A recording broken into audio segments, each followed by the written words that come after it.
Assalamualaikum warahmatullahi wabarakatuh. Good morning, everyone. Good morning, my students of Mankota Singkawang. Nice to meet you again with me as your English teacher. Mr. Samsul will accompany you, will guide you until finish, especially for meeting one in this semester. In this meeting or meeting one, we are going to talk about today's news. Today's news. What is today's news? Today's news in bahasa Indonesia lah berita terkini atau berita saat ini. Jadi di kesempatan yang berbagai ini kita bicara tentang today's news, artinya kita bicara tentang pemberitaan. Jadi dalam bahasa Inggris itu ternyata ada kaitan dengan sebuah teks ataupun reading tag yang berkaitan dengan pemberitaan. Ya, kita lihat satu persatu. Seperti ini ya, The New York Times. Kalau udah The New York Times itu artinya surat kabar New York. Times itu biasanya diartikan sebagai surat kabar ya, anak-anak ya. Jadi Time New York itu artinya dikatakan sebagai surat kabar seperti ini. New York Times. Time itu artinya surat kabar. Nah, jadi setiap teks yang berbicara tentang surat kabar ataupun news atau pemberitaan kita sebut sebagai news item. Maka dari itu nanti dalam bab ini kita akan bicara tentang news items text news item. Yang kedua kita bicara tentang grammatical atau structure, direct and indirect speech. Oke, kita langsung saja ya anak-anak ya. Kita langsung saja membahas tentang news item text. Tapi sebelum kita membahas news item text, saya akan berikan sebuah reading text pendek yang berkaitan dengan news item text atau text news item. Jadi biasanya ciri-ciri text news item itu text yang menceritakan tentang sebuah pemberitaan. Saya baca dulu ya. Read the following text. Kita lihat ini ada sebuah teks pendek yang memang sengaja saya bikinkan untuk anak-anak semuanya supaya bisa memahami mana-mana yang disebut dengan bagian daripada news item text. One of our remaining youngster turtles dies in China. Ini kita sebut sebagai judul atau kita sebut sebagai headline. Nah, ya. Itu kita sebut sebagai headline. Headline. Ya. Headline. Mengapa dikatakan headline itu sama dengan judul? Jadi nanti ada judul. Oke. Saya baca kembali ya, anak-anak ya. Kita teruskan lagi. One of the world's rarest turtle, a youngster giant softshell, had died in China, leaving just 3 remaining, also known as a reputed Swinhui. The female turtle died in the Shenzhou Zoo in the southern China. Experts had tried to artificially inseminate the creature, which is over 19 years old, for a 5th time shortly before she died. The species is critically endangered due to hunting, overfishing, and destruction of its habitats. One male is left in China's zoo, while 2 turtles live in the wild in Vietnam. The elusive nature of the turtle means it has been difficult to identify the latter's gender. Local staff and international experts had attempted to artificially inseminate the female 24 hours before she died. They said there were no complications from the operation and she had been in fine health after the procedure, but deteriorated the next day. The cause of her death is being investigated and the turtle ovarian tissues was collected for the future research. Nah, ini anak-anak seperti yang saya jelaskan guys. Inilah sebuah reading text yang namanya news item. Nah, kita lihat satu-satu. Mengapa dikatakan news item? Karena ini adalah sebuah pemberitaan. Nah, jadi kita terjemahkan dulu satu-satunya.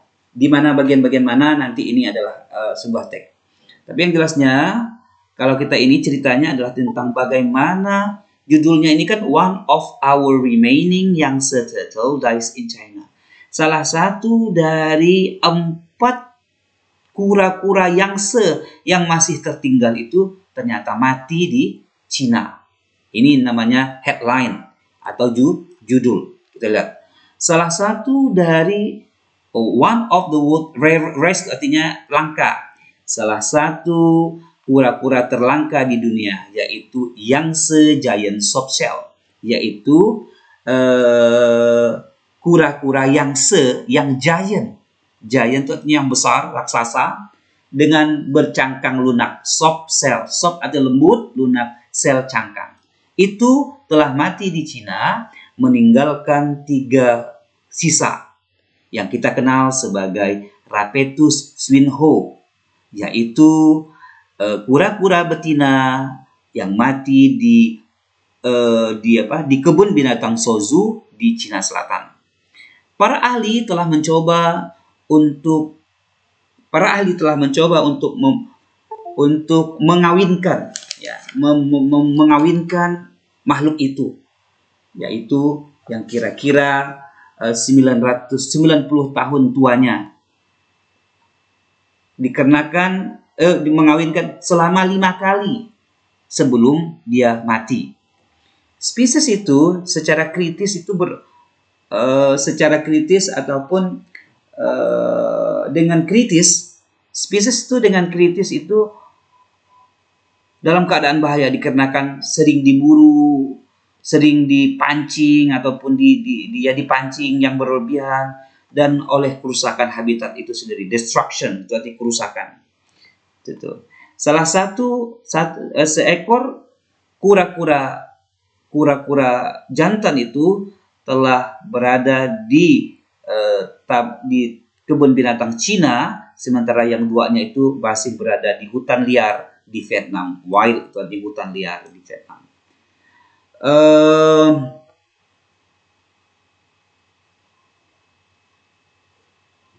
Ini kita ya, the elusive nature of the turtle, maksudnya kura-kura yang langka itu berarti sulit untuk diidentifikasi jenis kelaminnya.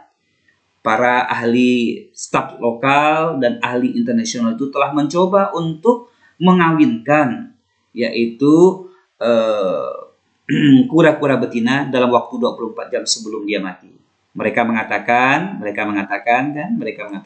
tidak ada kesulitan ya, dari complication tadi, kesulitan. Tidak ada kesulitan dari operasi itu, dan dia telah dalam keadaan sehat setelah mengikuti prosedur, tetapi dia itu memburuk. Tetapi memburuk pada hari berikutnya. Jadi awalnya bagus, tapi akhirnya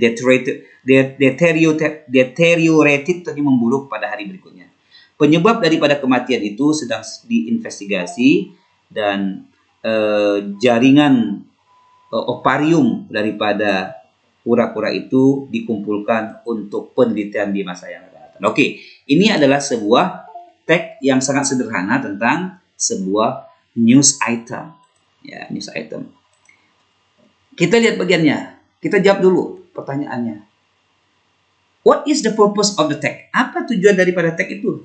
Pasti tag itu punya tujuan. Tag itu bertujuan adalah to tell about newsworthy event. Jadi dia cerita tentang newsworthy event. Nanti saya jelaskan. Apa itu newsworthy event? Yaitu tentang suatu peristiwa atau berita yang penting. Oke. Yang kedua adalah what is the tag about? Tag itu mengenai apa? Tag itu mengenai tentang death of one foreign. Jadi kayak di judul tuh. Kalau kita lihat di judulnya ada tadi tuh. Ini tentang apa tadi? About the death, kematian daripada 4 Yangtze turtle dies in China, jadi kematian. Oke. Yang ketiga apa? Who were involved? Siapa saja yang terlibat? Siapa yang terlibat? Ya. Who involved? Jadi yang terlibat adalah female turtle, ya, female turtle. Terus siapa lagi? In the zoo staff. Ada kan tadi staff kan? Administrasi expert, staff. Staff itu artinya orang yang bekerja. Terus ada lagi international expert. Ada kan expert tadi itu, expert. Nah, itu yang terlibat. Terus, where did the event occur? Di manakah sebenarnya peristiwa itu terjadi? Peristiwa itu terjadi di mana? Peristiwa itu terjadi di Suzu Zoo in China. Tadi ada di situ ya. Terus, why did it occur? Mengapa itu terjadi? Itu terjadi, why did it occur? Itu terjadi karena the cause of the death being investigated. Karena kejadian itu, kematian itu sedang diperiksa di bagian paragraf terakhir tadi. The turtle had just undergone an operation artificial insemination yang 24 jam tadi itu, ya. Oke, lanjut lagi. What is the first paragraph about? Paragraf pertama tadi mengenai apa? Jadi, paragraf pertama itu mengenai tentang the first paragraph is stated about incident and the place incident occurred. Yang nomor 7 itu apa? Nomor 7 itu, what is the purpose of the first paragraph? Apa tujuan daripada paragraf pertama? Jadi, it is to introduce event and setting of the event. Jadi, dia memperkenalkan. Nomor 7-nya, nomor 7 ini, what is purpose? Ya. Nomor 8-nya, what is the purpose of the first paragraph? Apa tujuan dari paragraf terakhir? Yaitu, to relate what is going on, event, incident, atau kronologikalnya, atau secara kronologis. Nomor 9, why is there a sentence? Mengapa ada kalimat ditulis di antara quotation? Nah, jadi mengapa? What do you call such a sentence? Apa yang kamu sebut sebagai kalimat itu? Jadi, because it is showed the exact word sentence said by the source or witness. Jadi, itu menunjukkan bahwa kata-kata yang pasti atau kalimat yang nyata yang dikatakan sebagai sumber atau sebagai saksi, itulah yang disebut dengan sebagai direct sentence atau kalimat langsung. Nanti kita pelajari juga. Terakhir, tenses apakah yang biasa digunakan dalam teks? Jadi dalam tenses ini dalam bentuk news item itu menggunakan yang kita sebut kebanyakan adalah past tense. Jadi kebanyakan menggunakan past tense, ya, atau kalimat lampau, past tense. Oke, saya kira itu. Kita lanjut lagi ya anak-anak ya. Agak cepat sedikit nih saya nih. Oke, kita lihat. Ini kita lihat. Apa itu news item? Oke. Jadi news item itu adalah bertujuan untuk menginformasikan kepada pembaca atau kepada pendengar, kalau dia radio atau apa, mengenai peristiwa pada saat itu. The event of the day. Jadi, purpose of the news item to inform readers or listeners about event of the day. The event are considered newsworthy event. Jadi, peristiwa yang terjadi di news item itu kita dianggap penting atau newsworthy, dianggap penting, ya. Oke, lanjut lagi. Apa saja bagian strukturnya? Ini yang perlu anak-anak ketahui. Jadi di bagian struktur daripada news item itu ada namanya headline atau judul. Judulnya adalah the title of the news, yaitu berita tentang title, ya. Apa summary of eventnya? Apa ringkasan ceritanya? Ringkasan ceritanya bercerita tentang menjelaskan apa yang telah terjadi, kepada siapa, dan seperti situasi seperti apa. Circumstance itu situasi. Quote-nya apa? Kutipan ini.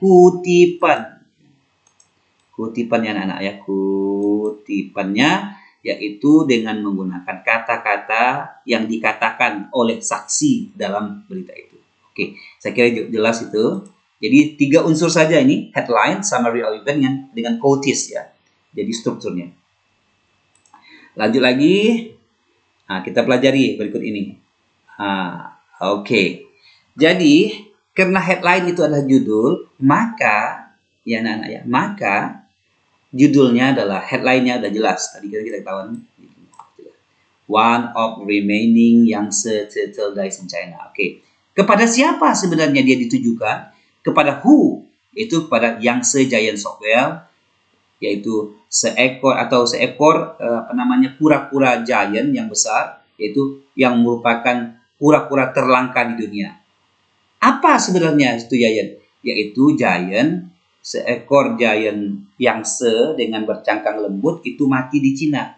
Di mana sebenarnya kejadian itu? Kejadiannya terjadi di kebun binatang Sozu di Cina Selatan. Kapan? 24 jam setelah para staf lokal dan para ahli internasional mencoba untuk mengawinkan kura-kura betina. Mengapa? Penyebab kematiannya sedang diinterogasi. Mana kutipannya? Mana saksinya? Witnessnya? Mereka mengatakan tidak ada kesulitan dari operasi itu. Biasanya quotation itu ditandai dengan tanda petik, titik, petik. Ini kan petik nih, ini petik. Inilah yang nanti akan kita pelajari sebagai direct and indirect speech. Kalimat langsung dan kalimat tidak langsung. Saya kira cukup jelas anak-anak tentang ini. Kita lanjut lagi ya. Kita lanjut dulu sebelumnya. Oke. Kita masuk ke direct and indirect speech. Apa sih sebenarnya kalimat ini? Direct langsung ya anak-anak ya. Direct itu artinya langsung, indirect itu tidak langsung. Speech itu kalimat. Jadi kalimat langsung dan kalimat tidak langsung. Ini kalimat langsung. Apa ciri-ciri kalimat langsung? Ciri-ciri kalimat langsung, dia langsung ada tanda petik, koma, petik, titik, koma, titik. Misalkan, Cindy say, I like ice cream. Tutup petik. Leon said, I'm living in Surabaya. Mr. Dodit said, I bought a car yesterday. Oke ya. Apa ciri-ciri indirect speech, kalimat tidak langsung? Kan tadi kalau kita lihat ya, kita keluarkan dulu semuanya. Kalau kita lihat di kalimat langsung, Cindy berkata, saya suka es krim. Berarti langsung. Cindy berkata, saya suka es krim. Lalu kita ceritakan ini oleh orang lain, maka dia akan berubah. Perubahannya yang sangat drastis adalah Cindy berkata bahwa dia suka es krim. Mengapa lalu I berubah menjadi she, anak-anak? Ini kita lihat karena indirect speech di kalimat tidak langsung itu sudah diceritakan oleh orang lain. Kalau ini kan Cindy sendiri yang mengatakan. Cindy berkata saya suka es krim. Dikatakan oleh atau dibicarakan oleh orang lain mengatakan berubah. Cindy berkata bahwa dia suka es krim. Paham kan? Yang kedua, Leon said, I am living in Surabaya. Leon said that, kan Leon kan laki-laki, maka dia buat isi. Was living in Surabaya. Ya.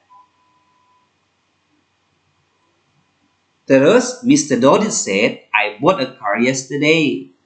Mr. Dodit said that he had bought a car yesterday. Jadi anak-anak yang perlu juga diingat, perubahan antara kalimat langsung menjadi kalimat tidak langsung adalah tenses. Perhatikan nomor 1. Catatan kita ya.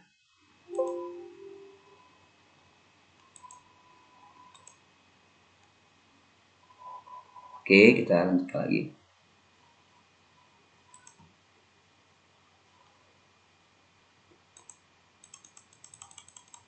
Oke, kita lihat ya.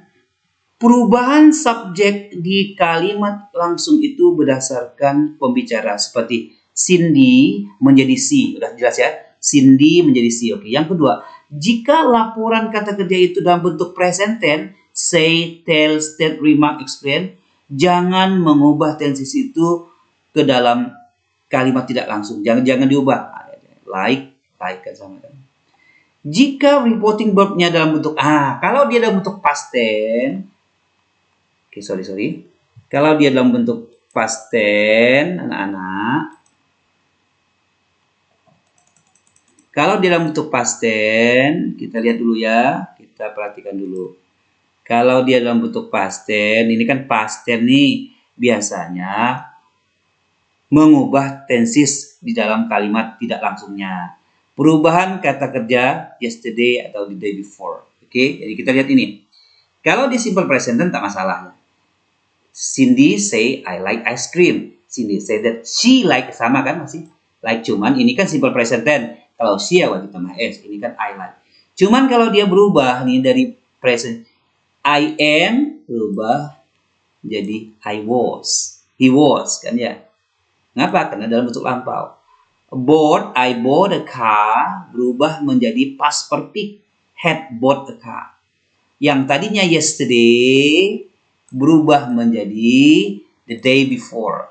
sehari sebelumnya. Yang kan ngomongnya gini, Dodi berkata, kata Dodi langsung nih, saya beli sebuah mobil kemarin. Lalu diceritakan oleh orang lain lagi mengatakan, Pak Dodi berkata bahwa dia telah membeli sebuah mobil sehari sebelumnya.